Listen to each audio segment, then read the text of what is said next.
Merhaba çocuklar.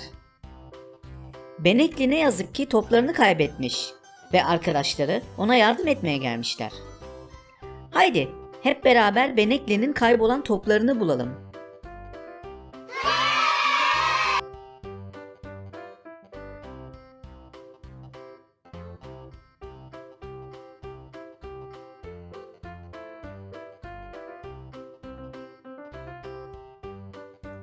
Deniz topu,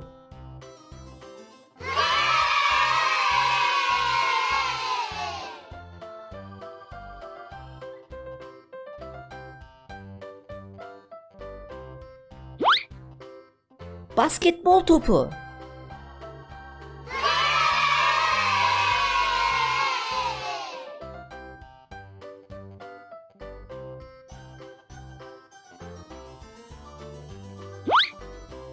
futbol topu,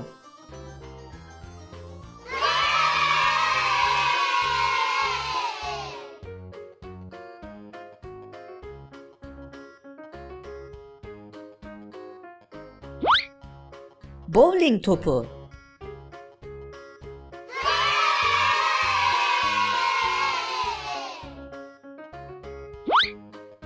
basketbol topu, bowling topu, deniz topu, futbol topu. Bravo çocuklar.